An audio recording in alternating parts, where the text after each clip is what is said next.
VSCC 24 news, सच के आगे कोई नहीं। नमस्कार, आप देख रहे VSCC 24 न्यूज। मैं हूं आपके साथ ज्योति। चित्रकूट जनपद के करवी ब्लॉक के भाबौर गांव में मूलभूत सुविधाओं को लेकर ग्रामीण इन दिनों परेशान है, जिसको लेकर ग्रामीणों की समस्या सुनने के लिए जय बजरंग सेना की राष्ट्रीय प्रभारी समाज सेविका अर्चना नीति उपाध्याय ने गांव पहुंचकर जन चौपाल लगाकर ग्रामीणों की समस्याएं सुनी और उन्होंने ग्रामीणों से इस बार के आने वाले चुनाव में ग्रामीणों से जाति के नाम पर नहीं बल्कि विकास के नाम पर वोट देने की अपील की। आपको बता दें कि ग्रामीणों ने आरोप लगाते हुए बताया कि बरसात के दिनों में उनके गांव को जाने वाली सड़क कीचड़ से भरी पड़ी है, नालियां पटी पड़ी हैं, गांव में सफाई नहीं है और जो गांव में लाइट लगी है वो सालों से खराब पड़ी है, उसके उखड़ी पड़ी है। उन्हें मजबूरन कीचड़ युक्त सड़क से निकालना पड़ रहा है। गांव में शिक्षा, स्वास्थ्य जैसे मूलभूत सुविधाओं से जूझ रहे हैं। गांव में विकास के नाम पर कुछ नहीं किया गया है। जो जनप्रतिनिधि है वो सिर्फ वोट लेने के लिए आते हैं और इसके बाद वो दिखाई तक नहीं देते, जिससे वो परेशान हो गए हैं। जो उनकी समस्याओं को सुनने वाला कोई नहीं है, जिससे परेशान होकर उन्होंने अपनी आपबीती सुनाने के लिए समाज सेविका को बुलाया, जिससे उनकी बात ऊपर तक पहुंचे और उनके गांव में विकास हो। गांव में जन चौपाल कर लोगों की समस्याएं सुनते हुए समाज सेविका अर्चना नीति उपाध्याय ने कहा कि गांव की समस्याओं के निराकरण के लिए हमें अपने घरों से निकलना पड़ेगा, अधिकारियों के दफ्तर पर जाकर अपनी समस्या रखना पड़ेगा, क्योंकि सरकार तो विकास के नाम पर पैसा तो खूब दे रही है, लेकिन अधिकारी जनप्रतिनिधि ध्यान नहीं दे रहे हैं। यहाँ जनप्रतिनिधि बनने के बाद गांव झांकने तक नहीं आते, इसलिए अपनी लड़ाई खुद लड़नी पड़ेगी और आने वाले चुनाव में जाति के नाम पर नहीं बल्कि विकास के नाम पर वोट करना पड़ेगा, तभी गांव का विकास संभव हो सकेगा। चित्रकूट से अनिल सिंह की रिपोर्ट।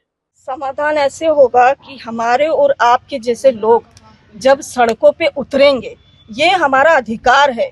हमारा अधिकार है शिक्षा का, चिकित्सा का, अच्छी रोडों का, साफ जल का। देखिए, इसमें सरकार का दोष नहीं है। सरकार की नज़रों में तो ये सारी योजनाओं के फंड आ चुके हैं।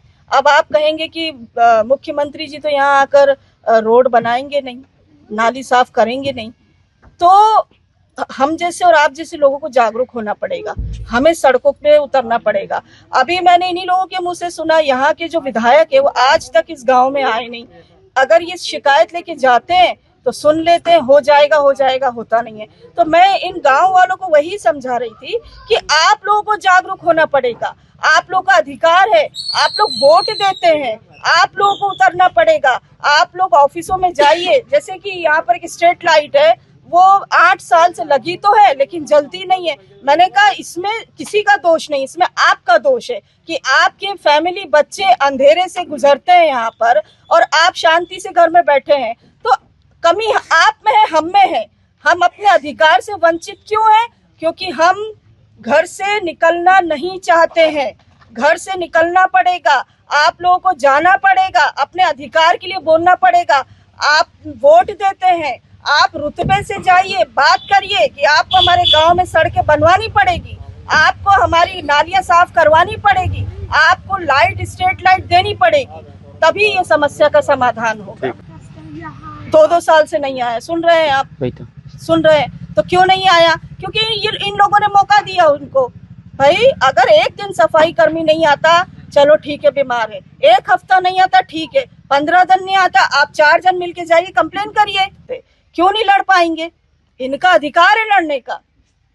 जैसे अभी मैंने इनको बोला, ये बिजली विभाग में जाइए, वहां के अधिकारियों से मिलिए, लेटर ले जाइए। अगर वो नहीं सुनते दोबारा जाइए, तिबारा जाइए, बार बार जाइए, रिकॉर्ड में रखिए, कभी ना कभी तो सुनेंगे। तो जागरूक होना पड़ेगा। जागरूकता ही इसका, जो आपने कहा ना, समस्या बहुत ही समाधान नहीं है, समाधान है जागरूकता।